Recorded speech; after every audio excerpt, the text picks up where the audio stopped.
Recevons de la part de Dieu de la grâce, de la paix, de la joie dans nos cœurs, dans nos vies.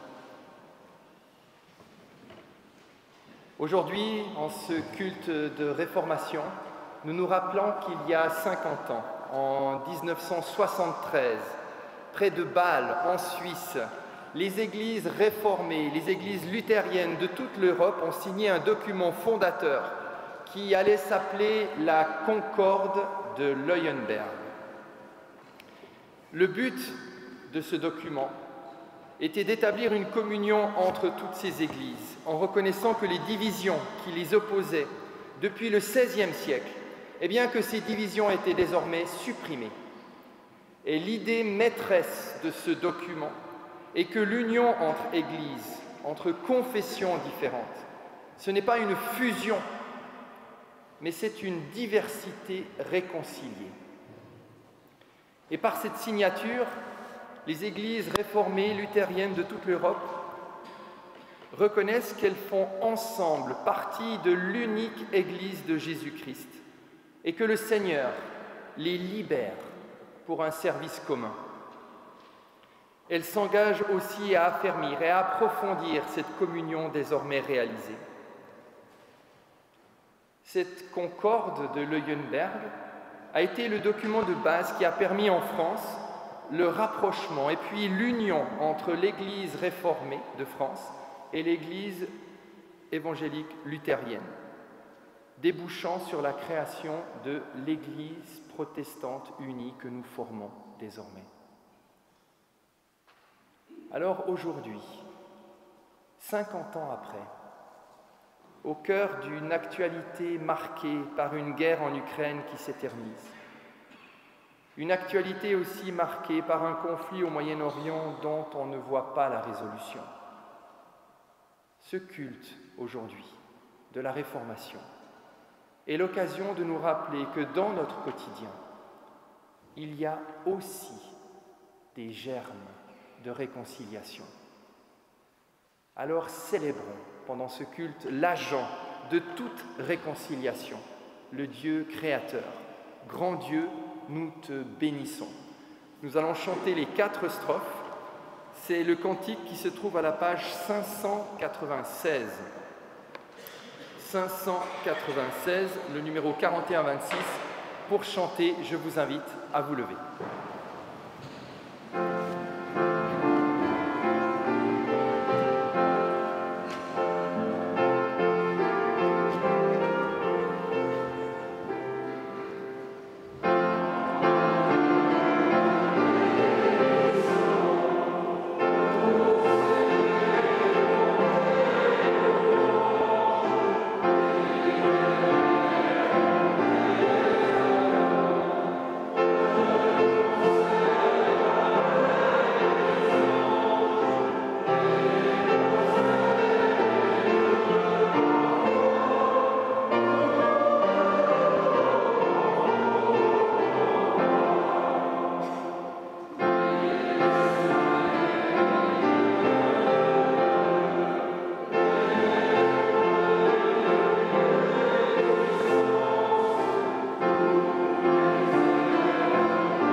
Prions. Ô toi qui es Dieu, nous te rendons grâce pour notre appartenance à ton peuple avec toutes ses diverses traditions. Nous te disons notre reconnaissance d'avoir conduit ceux qui nous ont précédés des replis timorés vers une communauté réconciliée. Nous te rendons grâce de continuer aujourd'hui à nous conduire sur ce même chemin. Nous nous réjouissons de la diversité des églises en Europe, nous nous en réjouissons lors de nos pérégrinations, de découvrir chez l'autre des richesses qui révèlent les aspects multiples de ta grâce. Seigneur, nous te demandons de transformer cette réconciliation entre luthériens réformés en signe d'espérance pour l'Église universelle, mais aussi en signe d'espérance pour les lieux de conflit dans notre monde. Donne-nous la certitude que malgré toutes les réticences, l'unité dans la diversité est possible. Et fortifie en chacun la confiance en ta bonté, cette bonté qui surmonte les frontières et qui déjà unit ceux qui sont encore séparés. Amen.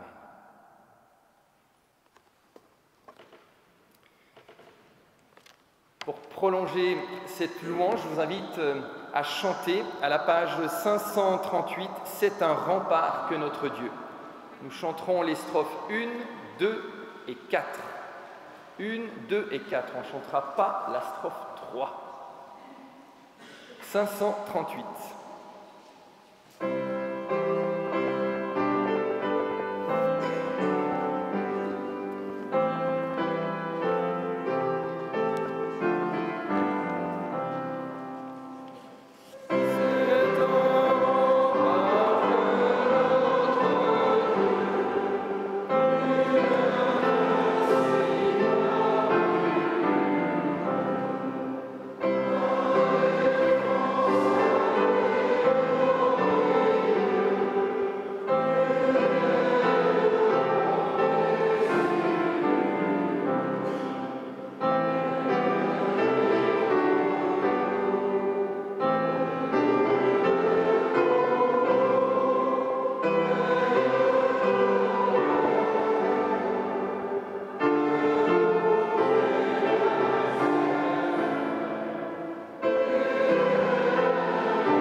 Jésus, le Christ, a surmonté les divisions entre les cultures, les classes, les générations.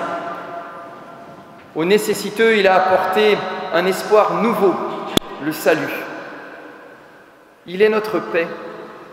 C'est pourquoi aujourd'hui encore, à l'écoute de l'Évangile, Nous voulons prier Dieu pour que le Seigneur nous donne lumière, patience, afin d'être là où nous sommes, des agents de réconciliation. Je vous invite à la prière. Seigneur, tu nous as confié la mission de témoigner de ton royaume dans notre quotidien.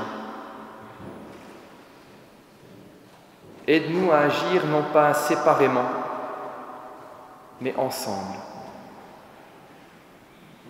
Au lieu de nous égarer dans nos propres considérations, nous voulons nous poser et nous mettre en disponibilité pour écouter ta voix. Pousse-nous à surmonter nos divisions. Encourage-nous à vivre selon le commandement de ton amour. Que ton Esprit Saint insuffle à toute l'Église une force nouvelle et nous conduise sur la voie de la diversité réconciliée.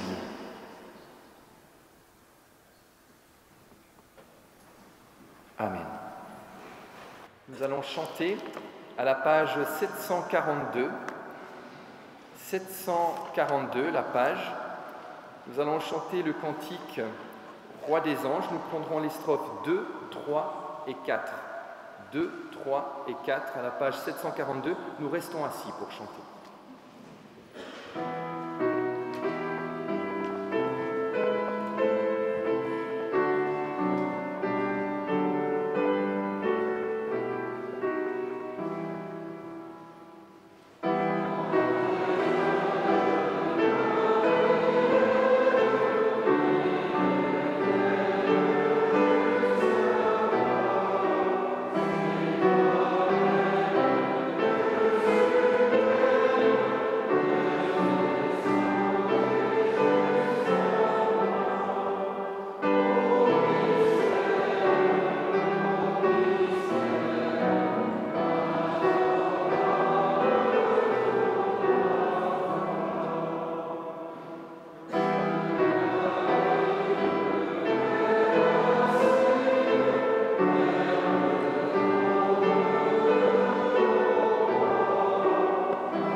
Je vous invite à vous lever.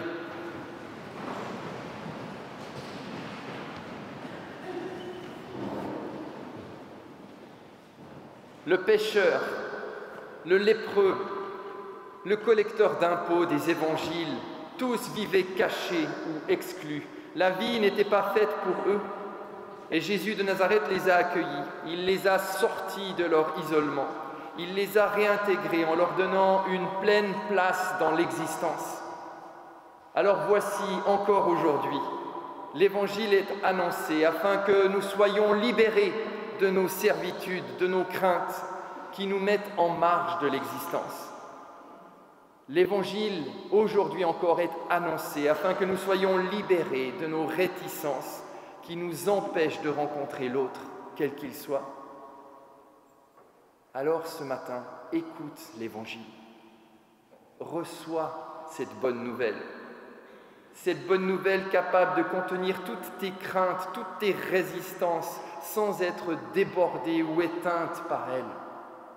Entends l'appel qui t'est adressé.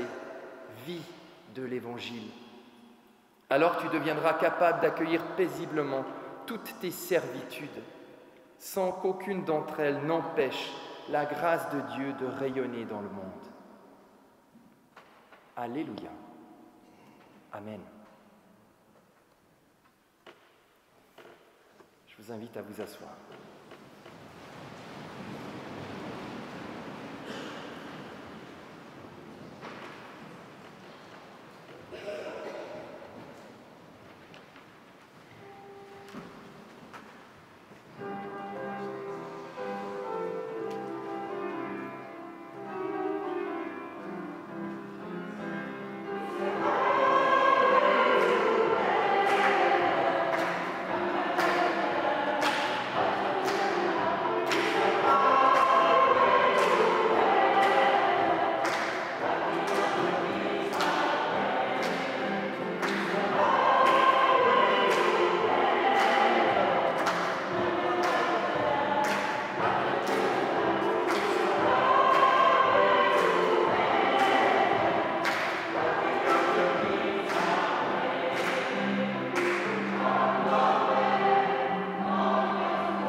Pour entendre une parole tirée d'une lettre de l'apôtre Paul qui nous invite à l'intégrer, ces exhortations qu'il va nous partager, à les intégrer dans notre vie, je vous invite à vous lever.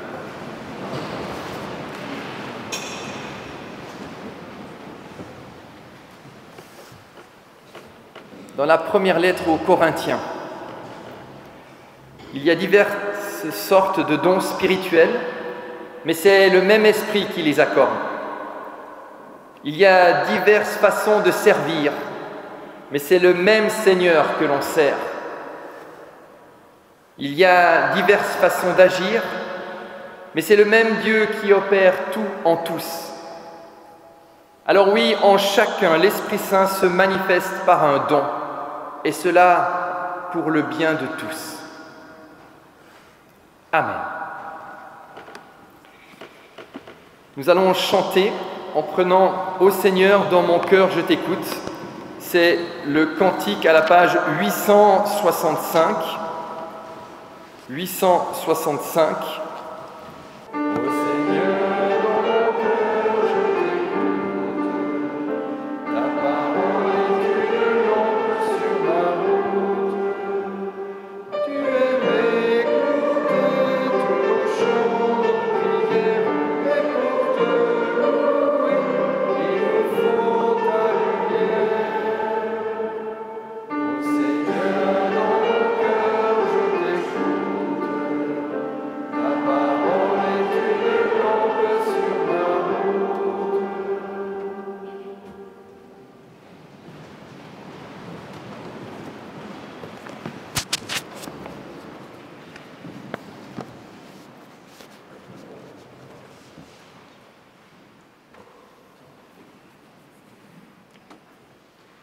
Nous pourrions penser que pour être des agents de réconciliation dans notre quotidien, eh bien, l'inspiration nous viendra lorsque nous sommes confrontés à tous ces récits lumineux des évangiles où il est question d'aimer son prochain comme soi-même.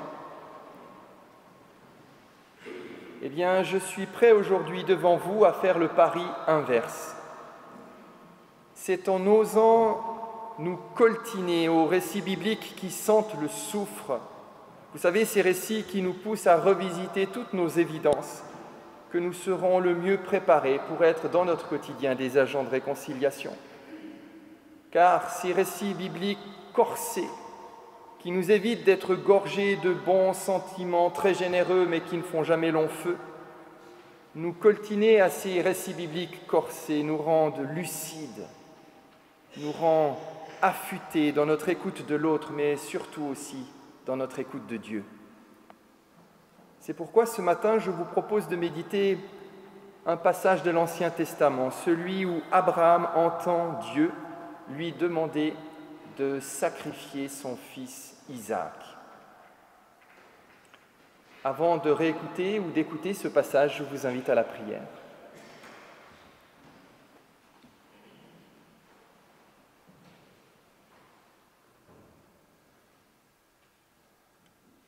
Seigneur, par ta lumière, nous voyons la lumière.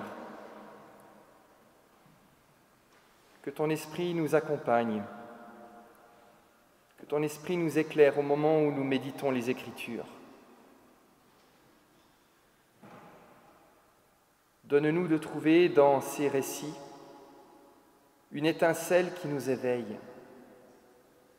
un souffle qui nous renouvelle, une chaleur qui apaise et libère. Parle, Seigneur. Ton serviteur, ta servante, écoute. Amen.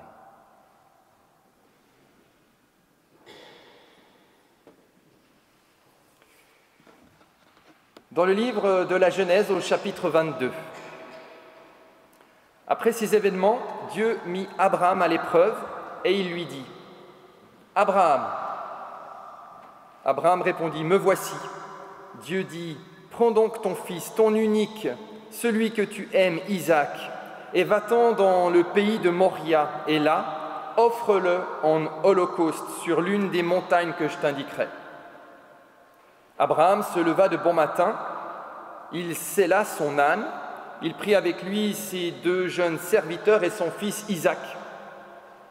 Il fendit du bois pour l'holocauste et partit pour se rendre à l'endroit que Dieu lui avait indiqué. Le 3e jour, Abraham, levant les yeux, vit l'endroit de loin. Alors il dit à ses jeunes serviteurs « Vous, restez ici avec l'âne.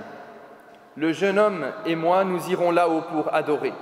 Et puis nous reviendrons auprès de vous. » Abraham prit le bois pour l'holocauste, le chargea sur son fils Isaac et prit dans sa main le feu et le couteau. Ils marchèrent tous deux ensemble. Alors Isaac adressa la parole à son père Abraham et dit « Mon père ?» Il lui répondit « Me voici, mon fils. » Isaac reprit « Voici le feu, le bois, mais où est l'agneau pour l'holocauste ?» Abraham répondit « Mon fils, Dieu va se pourvoir lui-même de l'agneau pour l'holocauste. » Et ils marchèrent tous deux ensemble. Lorsqu'ils furent arrivés à l'endroit que Dieu lui avait indiqué, Abraham y construisit l'autel et disposa le bois. Il ligota son fils Isaac et il le mit sur l'autel par-dessus le bois. Puis Abraham étendit la main, prit le couteau pour égorger son fils. Alors l'ange du Seigneur l'appela du ciel et dit « Abraham, Abraham !» Et il répondit « Me voici !» L'ange dit « N'étends pas ta main sur le jeune homme et ne lui fais rien, car j'ai reconnu maintenant que tu crains Dieu et que tu ne m'as pas refusé ton fils, ton unique. » Abraham leva les yeux et vit par derrière un bélier retenu dans un buisson par les cornes. Alors Abraham alla prendre le bélier et l'offrit en holocauste à la place de son fils. Abraham donna à cet endroit le nom de Adonai-Yireh. C'est pourquoi l'on dit encore aujourd'hui, sur la montagne du Seigneur, il sera pourvu.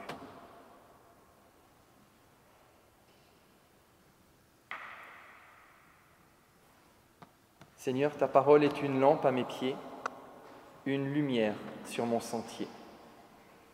Amen.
Et Dieu mit à l'épreuve Abraham. Vraiment, ce récit sent le soufre. Ce récit porte en lui les traces d'une pratique religieuse dévoyée et insupportable. Au lieu que Dieu soit celui qui appelle à la paix, à l'amour, voilà que Dieu est celui qui exige une action immorale, celle de sacrifier son Fils. Alors face à ce récit qui fait partie de notre patrimoine biblique, ce n'est pas simplement la figure d'Abraham qui est mise à l'épreuve, mais c'est aussi notre propre foi. Il ne nous est pas possible de faire confiance en un tel Dieu. Aujourd'hui, notre actualité n'est que trop marquée par des pratiques religieuses dévoyées. Vous savez, ces pratiques où des croyants fanatisés sont prêts à tout sacrifier sur l'autel de leur cause, en pensant qu'en agissant ainsi, ils accomplissent la volonté de Dieu. Meurtris que nous sommes par une telle violence, nous ne pouvons plus supporter ces récits bibliques ambigus comme celui que nous venons d'entendre. Si quelqu'un de fanatique est une personne qui laisse sa pulsion de mort prendre en charge sa foi, sa croyance, au point de dévoyer cette dernière en quelque chose de mortifère, alors en ouvrant les Écritures, nous sommes à la recherche de ressources qui nous permettent de résister à de tels dévoiements. Et est-ce qu'un texte aussi ambigu que celui que nous venons de réentendre peut nous offrir de telles ressources? Au prime abord, non. Si nous voulons lutter efficacement contre toute pratique fanatisée de la foi, il vaudrait mieux, pensons-nous, nous atteler à des récits moins ambigus, où l'interdit de la violence est énoncé de manière claire, nette, sans discussion. Cependant, en agissant ainsi, je crois qu'au lieu de prendre le problème à bras-le-corps, nous ne faisons que l'esquiver. Et de fait, cela ne ferait pas honneur aux réformateurs dont nous célébrons aujourd'hui le geste.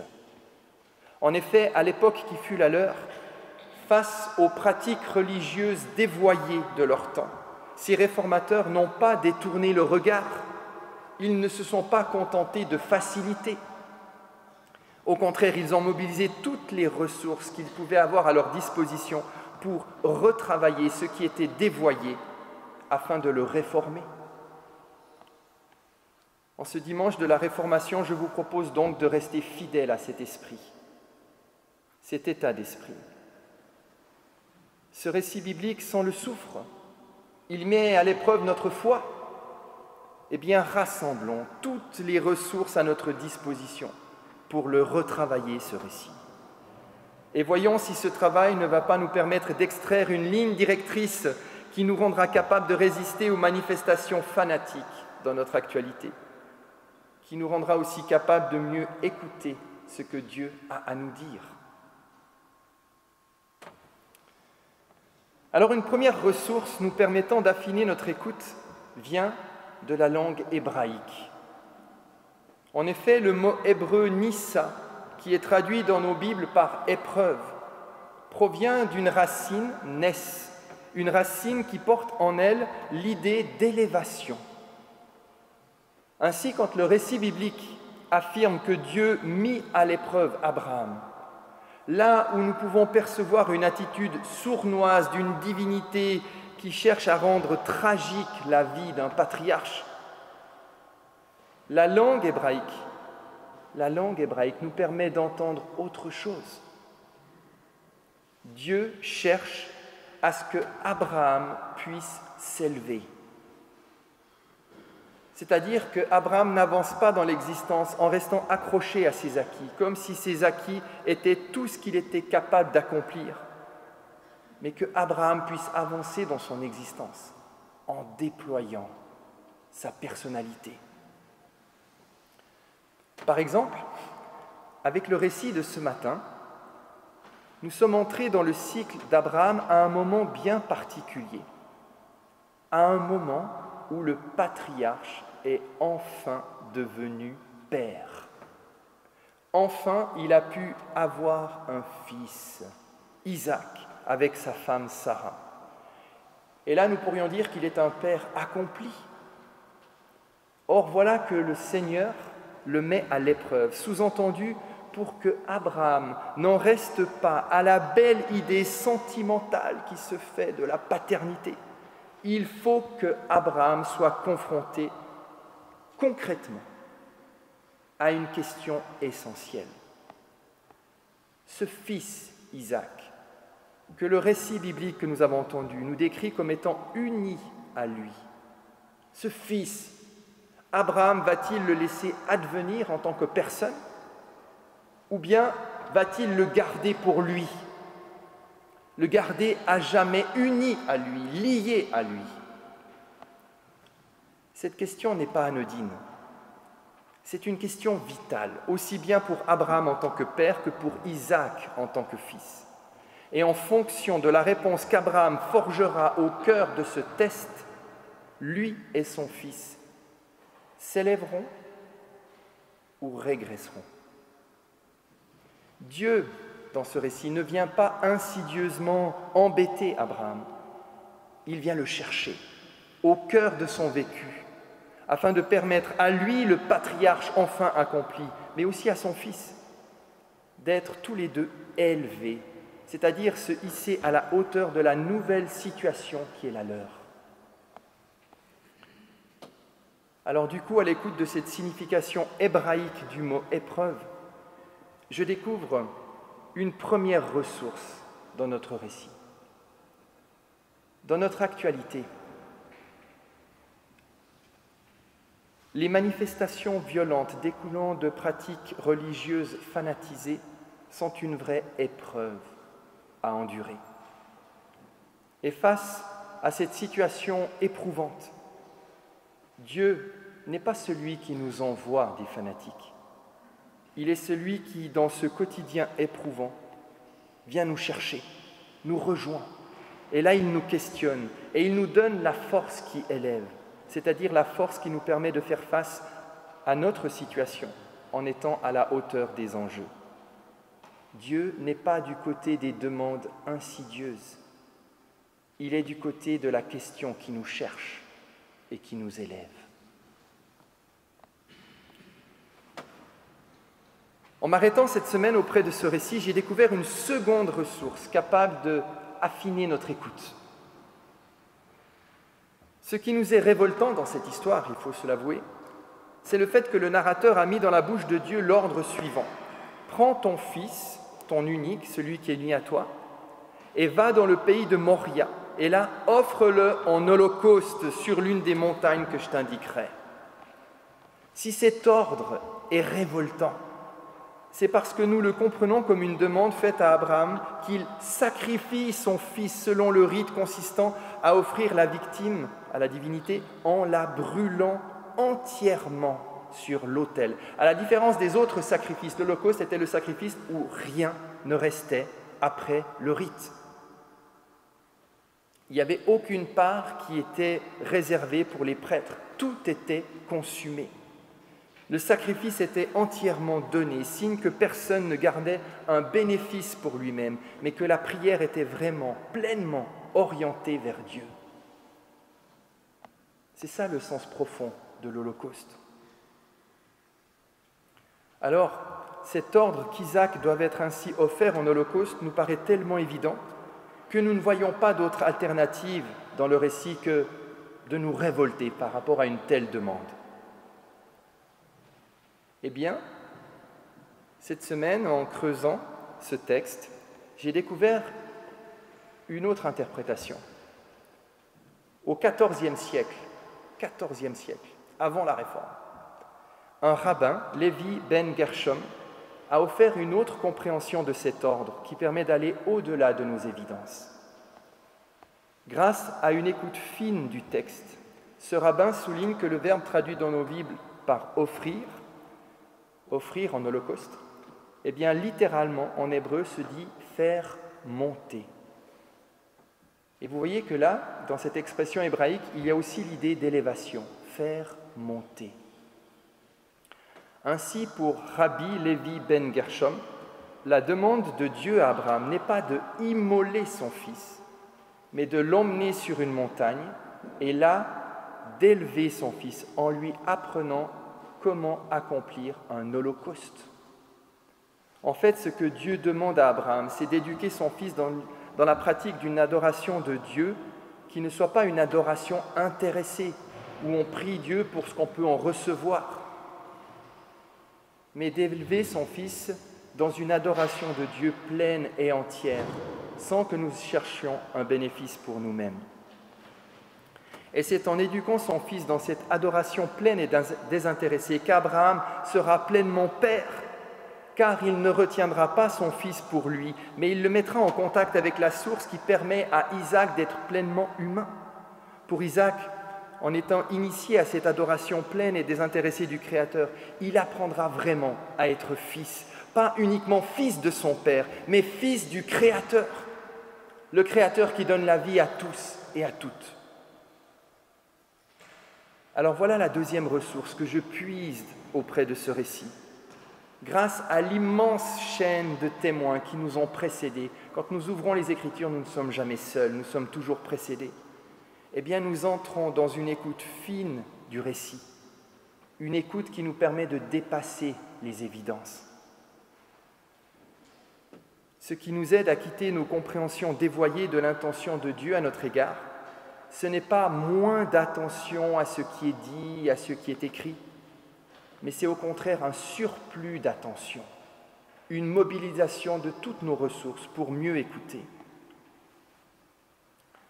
Quand nous avons l'impression que Dieu nous parle, n'en restons pas à ce qui nous paraît évident, mais entrons dans une écoute fine de ce qui se passe ici et maintenant, grâce au soutien des autres. Vérifions nos évidences en les confrontant à la vie de celles et ceux qui, comme nous, sont dans une quête approfondie de comprendre ce à quoi Dieu nous appelle ici et maintenant.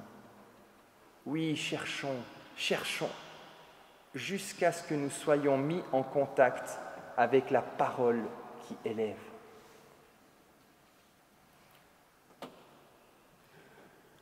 Jusqu'à maintenant, nous n'avons vu dans l'attitude d'Abraham que celle d'un fanatique prêt à tout au nom de la compréhension qu'il a de la volonté de Dieu.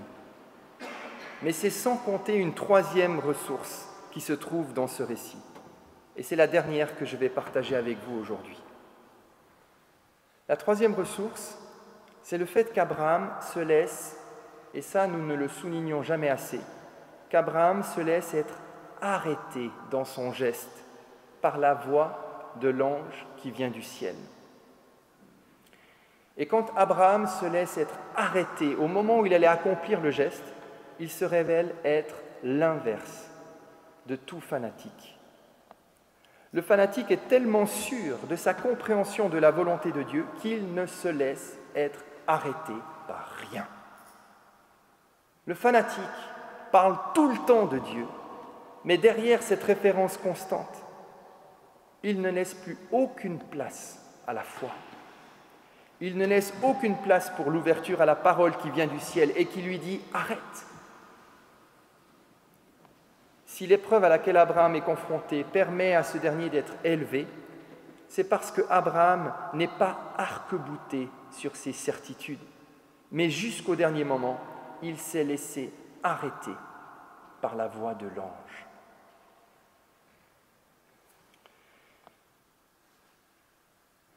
En vous proposant cette méditation ce matin, j'espère avoir partagé avec vous des ressources qui nous permettent à tous d'endurer les manifestations violentes de croyances dévoyées et ainsi de résister à leur influence toxique et mortifère.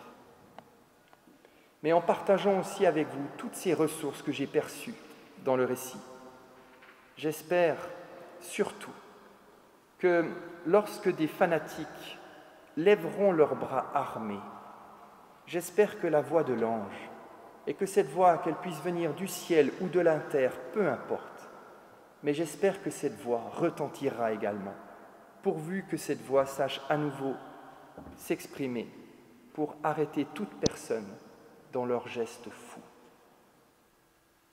Amen.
Et nous allons chanter.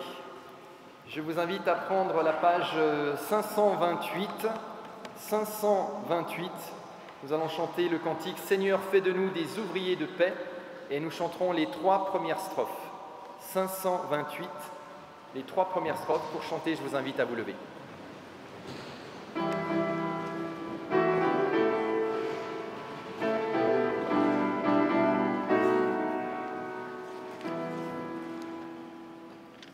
Seigneur,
Nous arrivons à ce moment où nous partageons ensemble quelques annonces de la vie de notre communauté, des activités. Alors, en ce moment, nous sommes en temps de vacances. Du coup, il y a peut-être aussi moins de réunions. Hier soir, il y a eu ce rassemblement avec la prise de parole des différentes confessions, des différentes religions, avec l'archevêque de Montpellier, l'ancien président de la Fédération protestante de France, le grand rabbin.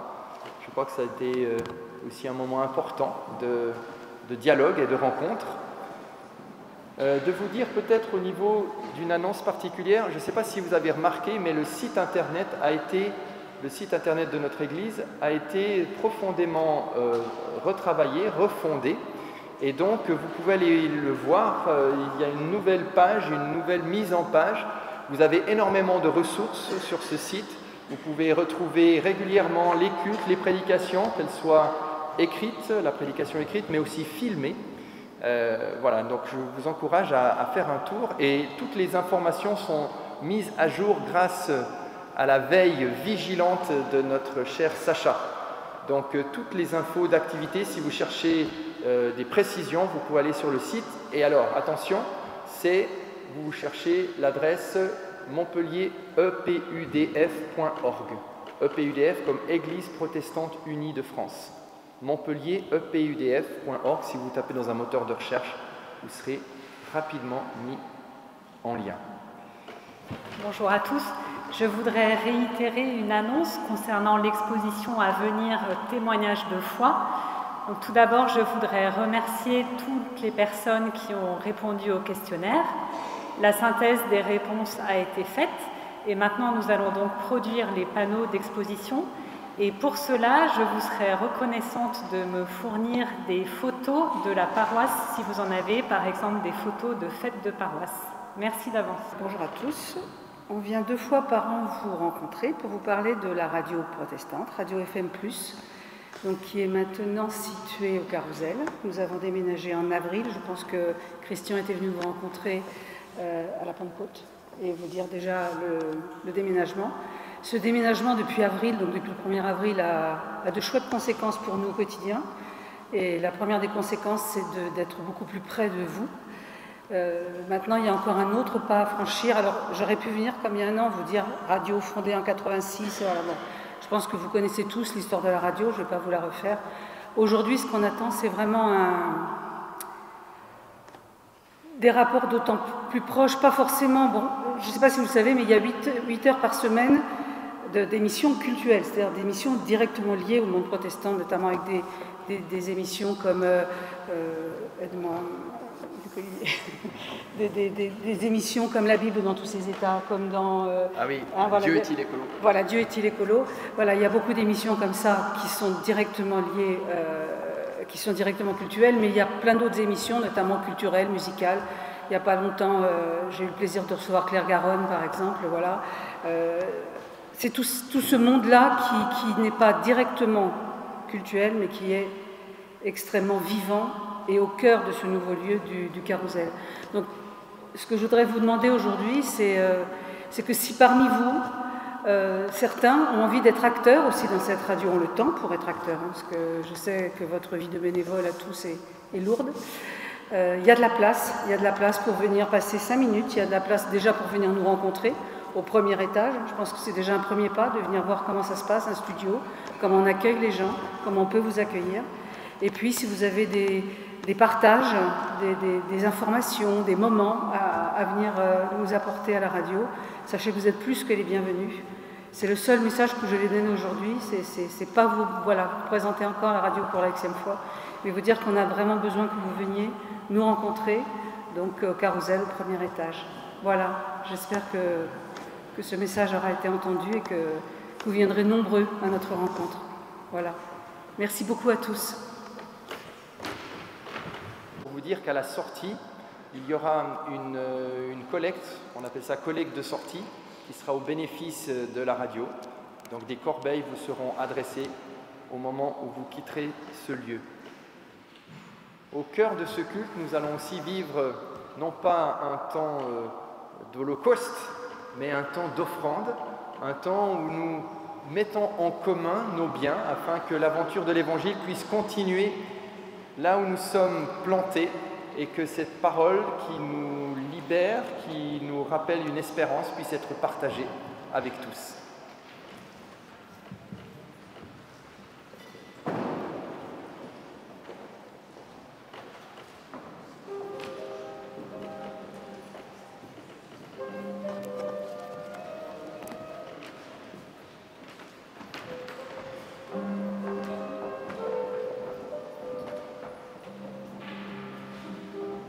Don't you see how they done, my Lord?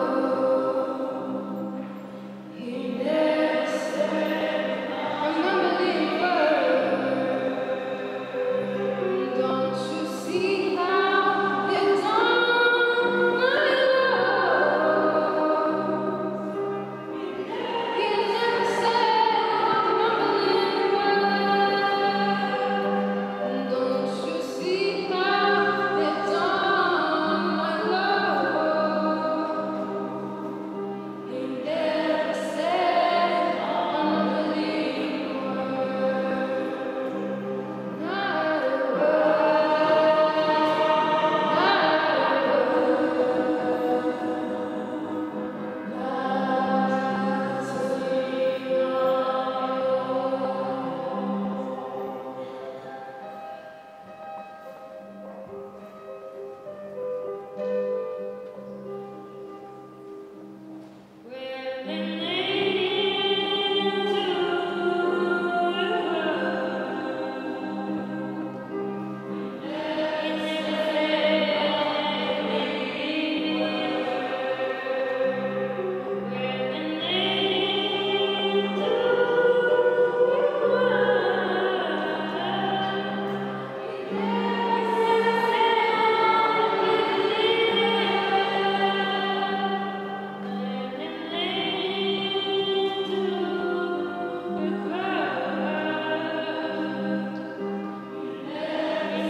En quoi ce repas, cette fraction du pain, ce partage du pain et du pain est-il différent de tous les autres repas que nous partageons jour après jour? Eh bien, ce repas, le repas du Seigneur, est différent de tous les autres repas car il célèbre l'événement qui est à l'origine de la vie de l'Église. Et c'est un événement de réconciliation. Au moment où le Christ allait être livré, sentant que le piège mis en place par ce complot allait se refermer sur lui, Jésus invite ses disciples et partage avec eux le repas de la Pâque juive. Pour communier avec chacun des disciples, Jésus n'a pas attendu d'eux qu'ils soient parfaits, qu'ils soient infaillibles. Face à lui, il y avait Pierre qui allait le renier, il y avait Judas qui allait le trahir, et puis il y avait tous les autres qui allaient l'abandonner. Et pourtant, le Christ partage avec eux tous ce repas, signe que tous sont accueillis dans cette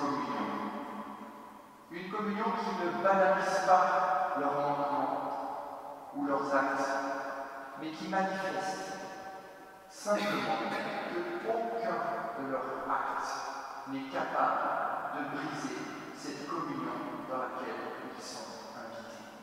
Aucun de leurs actes ne peut briser cette communion.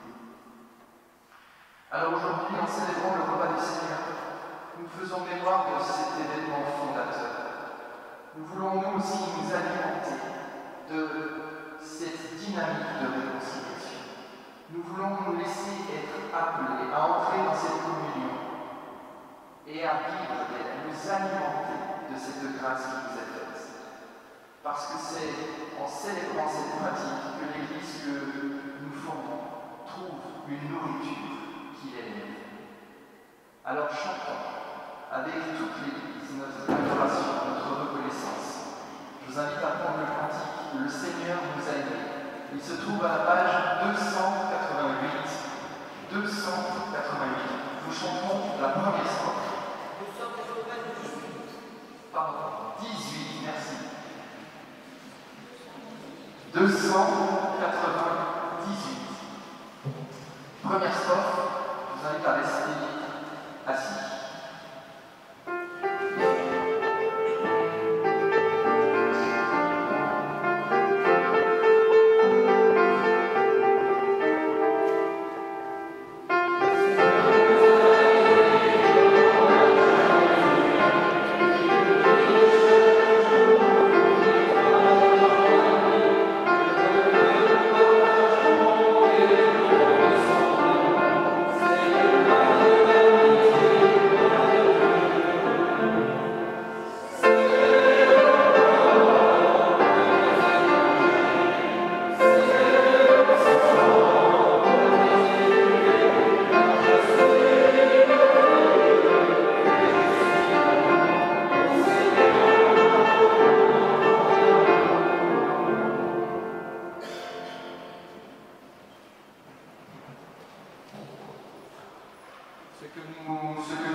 Pour partager ensemble le pain et le vin, nous avons formé un grand cercle ici, dans la périphérie de cet espace.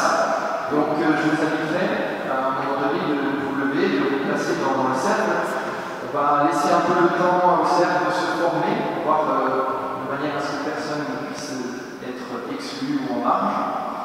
Notre Église accueille toutes celles et ceux qui entendent dans la parole de l'Évangile une parole de vie, une parole qui nous fait cheminer dans la vie, à participer à ce repas. Qu'on soit protestant d'une autre Église de la Réforme, qu'on soit catholique ou orthodoxe, nous sommes tous invités à partager ce pain et ce vin. De vous dire aussi que les plateaux de pain commenceront à circuler et je vous invite à échanger une parole avec votre voisin en lui tendant le plateau de pain, de lui dire que la paix du Seigneur soit avec toi et lui de répondre et avec toi. Si à vos côtés il se trouve une personne que vous ne connaissez pas, eh bien dans ce moment qui est comme l'irruption du royaume de notre quotidien, je vous invite à le tutoyer ou à la tutoyer cette personne. Que la paix du Seigneur soit avec toi. Venez, car tout est là. Quand nous partageons le pain, nous le faisons habiter par une immense gratitude pour cette vie de Jésus qui a été partagée, fractionnée, librement par amour pour nous jusqu'à la croix.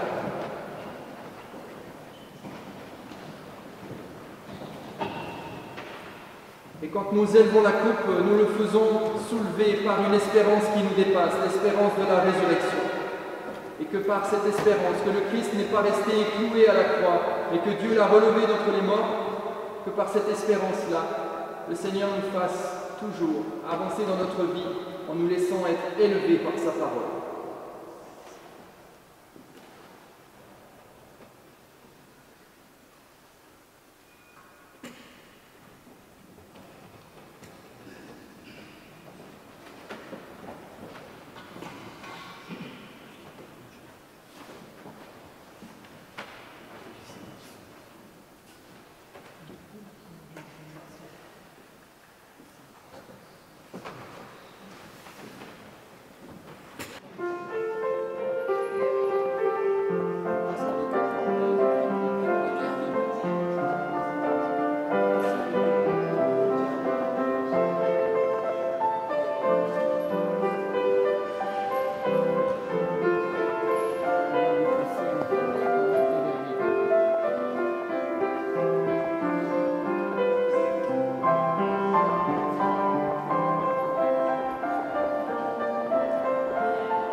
Et que la paix du Christ, qui dépasse tout ce que l'on peut imaginer, comprendre, garde nos cœurs, nos pensées enracinés dans l'Évangile. Que cette paix du Christ règne dans votre cœur et qu'elle vous accompagne sur votre route qui commence dès maintenant. Allons dans cette paix et cette joie qui nous est donnée. Amen.